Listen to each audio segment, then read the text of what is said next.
Why do we sit here being silent, watching our leaders turn into tyrants?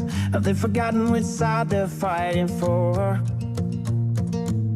Checks and balances set aside and rule of laws, youths and ours, and Constitution openly ignored. Man, I'm not okay. Think we are being played. Is it time for right and left to join a greater cause?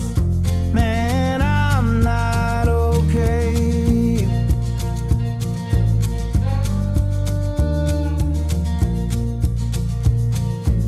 The rich claim to be victimized just to attack the marginalized. Is 1% really worth more than all the sick and poor? Always preaching about fellowship while planning their dictatorship. Now we've seen how all of this plays out before.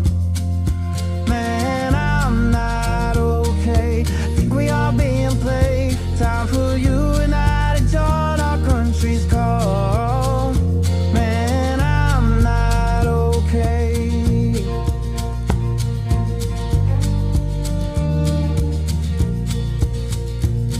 Ever wonder all the mystery, why they whitewash our history, keep dividing is their plan? All in all, such a scam. Algorithm very sly, only used to spread the lies. Politicians know well, hate is simple to upsell. Man, I'm not okay. Think we are being played. Time for you and I to join our country's call. We are not okay. America is not okay, and we all know that. Former Congressman Joe Walsh, this is The Social Contract with Joe Walsh. Let's figure out how to get okay together.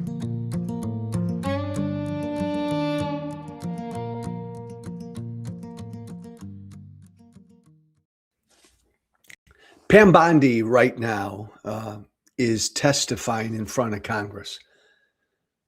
Most of what she's being asked about are the Epstein files.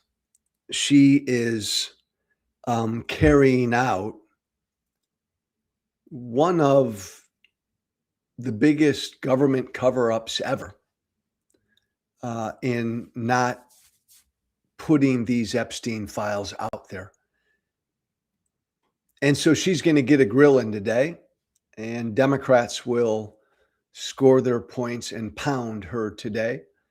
I don't know what Republicans will do and say, because Republicans, damn near all of them, reached inside their bodies a long, long time ago, took out their soul and put it on that shelf up over there. And so my former party is what it is. Here's the only point I want to make before I get into what I want to talk about today. Pam Bondi's testifying under oath on Capitol Hill right now. I don't know why Donald Trump should be testifying under oath in front of Congress right now. As we said yesterday, as so many people have said before, Pam Bondi is just a tool. She's just a tool. She does whatever Trump tells her to do. The guy who's mentioned in the Epstein files, we found out yesterday, more than 1 million times, that would be Donald Trump. He's calling the shots. This cover-up of all of these rich, powerful, elite, connected men and women who ought to be held accountable for raping and abusing underage girls, young girls. There's going to be no accountability in this country for any of them because Donald Trump has declared it so. Trump's the one calling the shots on the cover-up. Trump's the one who's ordering the FBI and the Justice Department to redact his name as much as possible, get his name out of the files as much as possible. Donald Trump and only Donald Trump is behind the cover-up, the Epstein files cover-up. And look, my MAGA brothers and sisters, right? We talked about it yesterday. Oh, you get mad at Pam Bondi and you get mad at Steve Bannon because he was pals with Epstein. You don't ever get mad at the guy in charge. And I think, my MAGA brothers and sisters, you still believe Trump's in charge, right? Like, I think you believe that. He's calling the shots, right? So he's, the buck stops with him, right? He tells Pam Bondi what to do, period. Pam Bondi is his personal lawyer. She ain't the attorney general. Donald Trump ought to be testifying on Capitol Hill right now. Fine. You want to rake Pam Bondi over the coals? Fine. Haul Kash Patel in next? Fine. Haul Steve Bannon. Do whatever you want to do. But the guy who is single-handedly responsible for keeping the Epstein files hidden is Donald Trump. He's the man in charge. He's calling the shots. Look, as you all know, I come from MAGA. I voted for Trump in 2016. I left, got out of MAGA 2017, 2018. Been a long time now. 7.5, almost 8 years ago. I stood up in the public square and I said, no, I can't support that. He's bad. He's evil. He's everything our founding fathers feared. And from the moment I did that 7.5 years ago, from the moment I did that, I lost everything, my career, my livelihood, my political future, everything. Have put up with death threats weekly since then. But since then, I have still engaged with Trump supporters every single day. I've still engaged with MAGA voters every single day, a whole bunch of them every single day. I do it. I engage with them because I think it's part of my job. It's part of my mission. It's my penance for being in MAGA, for helping to get Trump elected that first time. I got out of the MAGA cult. It's my mission to help others get out as well. And so I do engage with them every single day. And I've said this before, but I'm going to say it again. And I'm asked all the time about this. One of the most asked questions people put in front of me over the years is, what's it going to take, Joe? What's it going to take for the MAGA base to turn? What's it going to take, Joe, for Trump supporters to wake up, for Trump voters to move away, to finally move away from him, to see the truth, to see the light? What's it going to take, Joe, to finally move them? My answer is generally always the same: pain. Pain.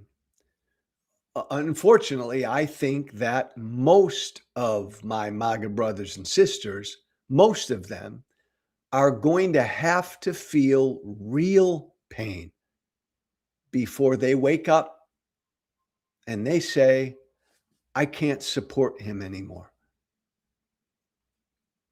Sadly, they're going to have to feel it. Real pain, economic pain, because of his stupid tariffs that have already stopped job growth in this country and destroyed the manufacturing sector in this country. And that is still making the cost of everything go up. Real economic pain, my MAGA brothers and sisters are going to have to feel. Medical pain, health pain. Donald Trump, that big, bad, ugly bill, he's got rural hospitals now closing up all over the country. Rural hospitals, rural medical centers where Trump's voters live, where his MAGA base lives. I'm sorry, it's horrible, but his rural base, is going to have to feel that pain too. Oh my God, I no longer have a hospital near me. It's going to take them feeling it. Like the madness of, and the cruelty of, and the stupidity of, and the un-Americanism of everything he does, Trump does. Most of his hardcore supporters are tied to him, and they're going to have to feel something hurting. I mean, really hurting them before they untie themselves. That's just the truth. And by the way, before they might wake up and turn on him. I engage with MAGA folks every day, and I'm telling you here, look me in the eyes, every week I help one or two wake up. I do. And I generally do that by continuing to just respectfully but firmly putting the truth in front of them day after day or conversation after conversation until finally the light bulb goes off and they realize I've been lied to. That often wakes Trump's MAGA base up. But it's a tough slog. It's a really tough slog. I'll give you just one example. Trump last week said that you cannot be a Democrat and be a person of faith. Donald Trump said that. He said you can't be both. He said that at the National Prayer Breakfast last week. You cannot be both. You cannot be a Democrat and a person of faith. Horrible, ugly, divisive, wrong thing to say. And Trump said it at the National Prayer Breakfast.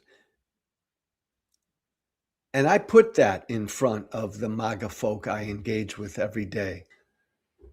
And I'm here to tell you, the vast majority of his hardcore MAGA base agrees with him. I had it used to be a very good friend of mine back in my home district, voted for me. One of my best and closest volunteers. We spent a lot of social time with him. Got to know his family real well. He knew mine real well. I put what Trump said in front of him yesterday. And he went off and said, "Oh, Joe, Democrats are evil. Democrats are baby killers. Yeah. You can't be a Christian and be a Democrat." And I asked him point blank, Now, wait a minute. Do you agree with what Trump said? That it's impossible to be a Democrat and a person of faith? Like, Chris, just answer me that. Do you agree with that? He said yes. You can't be both. Most Trump supporters believe that. I only bring that up to show you how difficult it is to reach them and why I believe it's only just they got to hurt, man. They got to lose their job. They got to get laid off. They got to no longer have access to health care. Their best friend has to be deported, whatever it is. They can't buy that truck because it costs too damn much, whatever it is. Their small business has been decimated by his tariffs, whatever it is. That favorite cleaners or coffee shop in town is closed because the owner, an immigrant, got deported, whatever it is.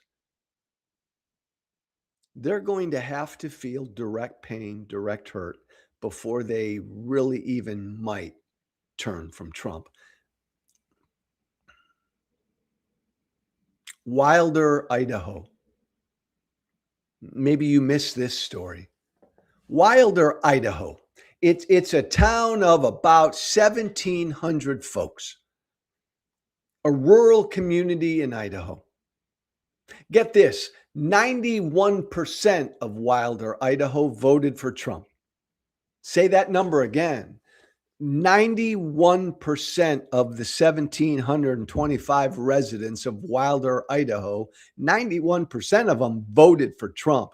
It's hardcore Trump country. It's MAGA MAGA. It's as red as you can get. An interesting story came out last week. Keith, you got that headline? This Idaho town of Wilder is reeling right now because ICE has conducted a couple raids in Wilder, Idaho, deep Trump country, and 100-some Hispanics were grabbed, detained, and deported. Thank you, Keith. The New York Times actually put this story out a few days ago.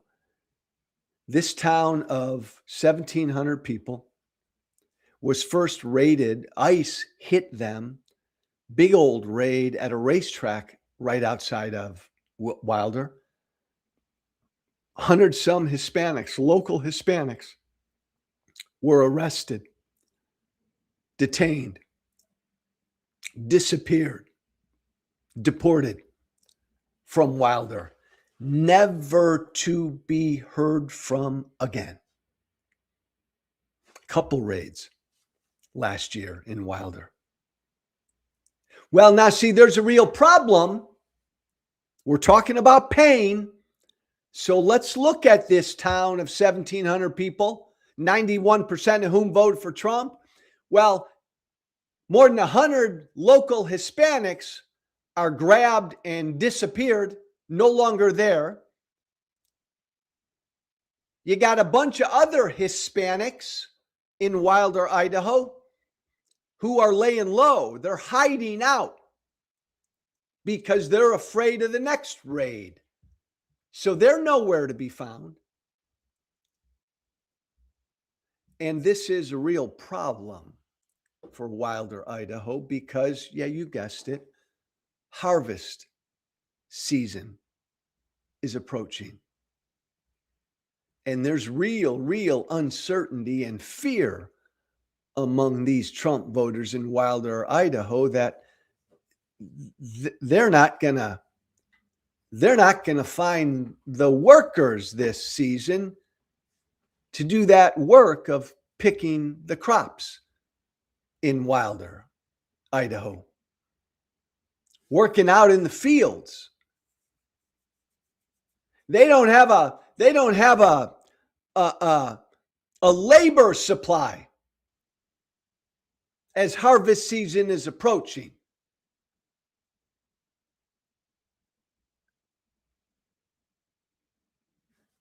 So residents of the town are worried, they're scared, and they're concerned. How the hell are they going to get this work done this year? ICE came and grabbed a big chunk of their labor supply. ICE came a couple times and could come again to Wilder, Idaho, and the rest of their labor supply is too afraid to work, too afraid to even come out because they're afraid of getting detained and disappeared. And when you listen to these Trump supporters in Wilder, Idaho talk, again, pain.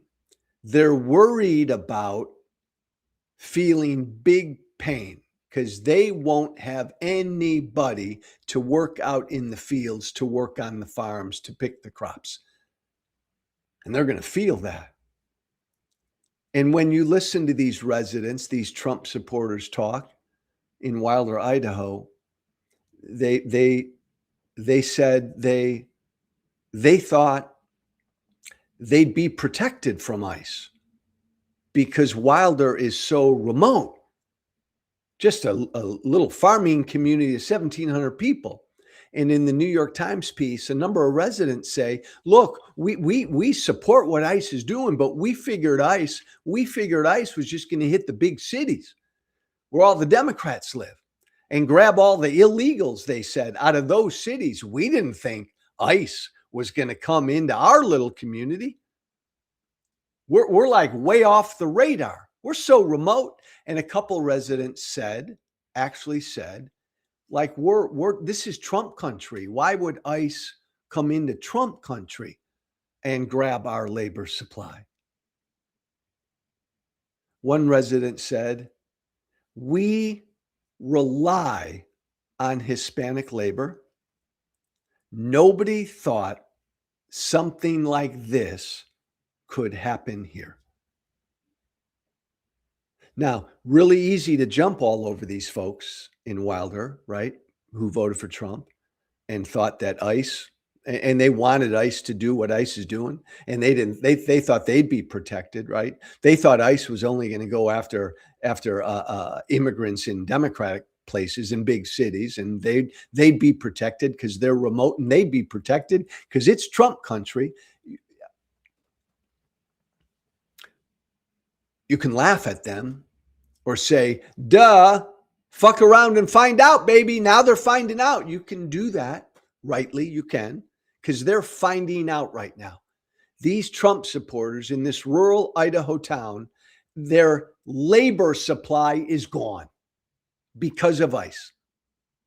And that means economically, this rural town is going to get fucking hammered this year.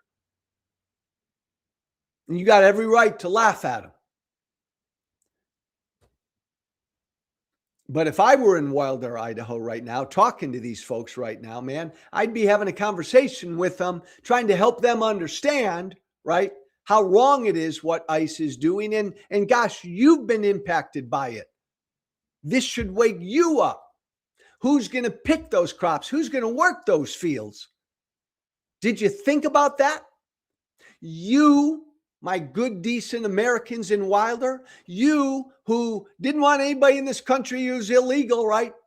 Well, you've been living off of a labor supply of people who are in here illegally or legally or in the process because our immigration system is so fucked up. Do you see the disconnect? I'd ask them. Get all the illegals out, but they work for you. The ICE raids have created, I just, again, think about it, economic pain. We never thought ICE would come here, residents of Wilder, Idaho said. Another resident said the raids have created real uncertainty and suspicion. Another resident said the ICE raids have nearly destroyed the town. Well, yeah, the ICE raids have taken your entire labor supply gone. Your entire labor supply, Wilder, Idaho, has been deported and disappeared or is hiding somewhere in Idaho, too afraid to come out and work your fields because of ICE. Another resident said, members of the community now freeze up whenever they see black sport utility vehicles, thinking it's ICE. Border Patrol folks. This is just one example to get back to the top real quick. What's it going to take for Trump supporters to finally wake up and say, no, this is wrong. No, he's wrong. And all I'm telling you is it's going to take them feeling pain. And I'm telling you what, because of what ICE has done, this little rural community in Idaho of 1,700 people 91% of whom voted for Trump. This is Trump's hardcore base. They are feeling pain right now. There's huge worry and huge suspicion in the town. And as harvest season approaches, they no longer have a labor supply to work those fields and pick those crops. Now, multiply this by the hundreds, because this will be a problem by the hundreds that will cause the whole country to feel real economic pain. We talk about Trump's stupid unconstitutional tariffs, which have fucked up the economy. These deportations, these mass deportations, taking all of these workers all over the country out of restaurants, out of working yards and landscaping all over the country, out of working the fields and the farms in this country, jobs nobody else wants to do, no American wants to do. America's going to feel that economic pain too. But this little town of Wilder, Idaho is going to acutely feel the pain because they won't have any workers this harvest season. And I don't know what that will do to them politically. All I've said is it's going to take them feeling real pain, Trump voters, before they might turn on him. These folks in this rural Idaho town are going to feel real fucking economic pain. I suspect many of them might not just not even vote in November. A few of them will get pissed off and turn on Trump. Many will stick with him. We've seen examples of this, right? Remember a couple months ago, we talked about that small Trumpy rural Missouri town. Again, a community where 90% of the people voted for Trump, and two of their favorite local vendors were detained and deported. Two immigrants, two Latino immigrants. And this small Missouri Trump town was outraged. They were in an uproar. Same thing as this Idaho town. Didn't think ICE would come there. Didn't think ICE would grab two of their community members who've been there for years and were small business owners and were loved in their community, and ICE grabbed them. And over, they said, residents of the Missouri town said the same thing. We didn't think it would happen here. Boo, boo, boo. We were all about get rid of the illegals. We didn't think it would happen here. These folks in Wilder, Idaho didn't think it would happen there. They thought they were protected, which is a big problem because we're kind of all in this together, and we got to get back to that notion as well. They're going to feel it. Real economic pain. And this is going to happen. It's happening, but it will continue to happen throughout the country. And we don't talk about it enough, and then I'll drop this, Keith. The big, bad, ugly bill that Trump passed, all the rural hospitals that are being shut down right now. Man, the folks who are going to feel that pain.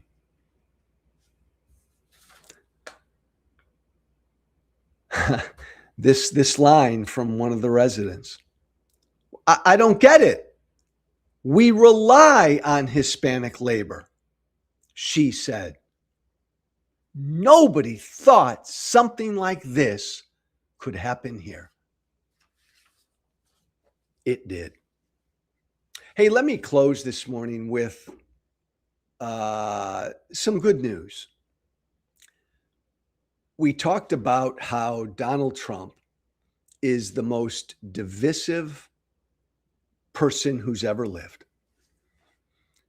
And Uh, Again, countless examples. The one we talked about just yesterday again was the National Governors Association. All the governors from around this country, they all convene in Washington, D.C. once a year. And once a year, all the governors, as part of their meetings, they all get to sit down with the president. All of them, all of the governors, Republican, Democrat, Independent, they all sit down with the president. Doesn't matter if the president's Republican or Democrat. This is about all of the governors. Remember, the National Governors Association sitting down and having a meeting with the president. Been going on forever. And it's always been, I love that word always, it's always been all governors, no matter the party, because it's the National Governors Association. They all meet with the president. Trump, a week ago, said, fuck it. Nope. I don't want to meet with the Democratic governors. I will only meet with the Republican governors. Only meet with the Republican governors. I will only invite the Republican governors to the meeting with me at the White House. He did the same thing with the dinner. Then later that night, there's a dinner. All the governors go to the dinner. Trump disinvited a bunch of Democrats to the dinner as well. But the meeting of the governors in this country with the president, talking about issues that matter throughout the country, Trump last week said, fuck it, fuck the rules, fuck the norms, fuck the institutions, fuck the law, don't care. Only Republican governors will meet with me, no Democratic governors. Keith, show me that headline. Found out late yesterday, and I asked for this, by the way. I remember when I talked about this a day or two ago, I said, doggone it, Republican governors, you ought to stand up and do something. This is wrong. Stand up for your Democratic governor colleagues. They did. Republican governors did. The Republican governors announced yesterday that they will cancel the meeting with the president because only Republicans were invited. They said in their statement, it's wrong. This is the National Governors Association. All governors have always been able to meet with the president in this meeting and talk about the pressing issues. But because Trump disinvited the Democratic governors, the Republican governors said, no mas. Nope. No meeting. They canceled. And by the way, I think they're canceling the dinner as well. Republican governors did the right thing. Republican governors gave Trump the middle finger, that divisive prick, for doing the wrong thing. And Republican governors stood with their Democratic colleagues. I'm telling you, in this age, in these times when, again, we've got the most divisive political figure in American history in the White House, and he's all about dividing. He's all about hating. He's all about getting us, keeping us at each other's throats. When you get an example of anybody from his party, anybody even associated with him who stands up to him and says, no, your divisive bullshit is wrong and we won't partake in it, that's got to be applauded. That's got to be applauded because these examples are just too hard to find these days. So kudos to these Republican governors for respectfully giving the middle finger to Trump and standing with their Democratic colleagues. Kudos to these Republican governors for standing against division and against hate.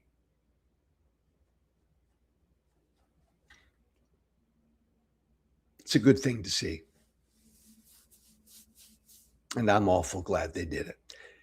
Thanks for listening, guys. By the way, Paxos.app is right there. I am so excited about this app, this tool, this Know Your Rights tool that we are about to put out and put into the hands of immigrants and citizens in this country so that they have a one-stop shop, one place to go to know how to lawfully fight back against what ICE is doing. It's called Paxos. We're crowdfunding for this app. We're crowdfunding for the money we need to raise to distribute this app for free into the hands of the folks, the immigrants and the citizens who need it. Become part of our crowdfunding. That's that Paxos.app right there. That's our GoFundMe page. Go there, give it a read, give what you can if you're so inspired to, and share that link. Become part of this movement of Americans, growing movement of Americans lawfully standing up against ICE. My Substack, Social Contract with Joe Walsh.substack.com. Social Contract with Joe Walsh.substack.com. I'll just say this. I feel like a uniquely homeless political dude. I have a unique voice. I say things others don't say. I write things others don't write. And it's all there on my Substack for you to see and be a part of. Social Contract with Joe Walsh.substack.com. Please consider becoming a paid subscriber to help keep this weirdly unique voice out there. Hey, shoot me an email about anything that's on your mind. The Social Contract with Joe Walsh@gmail.com. All one word. The Social Contract with Joe Walsh@gmail.com. Thanks for listening. Be brave. Thank you for listening. Remember to listen, follow, and share The Social Contract with Joe Walsh on Apple, Spotify. Plus, don't forget to subscribe to The Social Contract on Substack. This has been The Social Contract with Joe Walsh.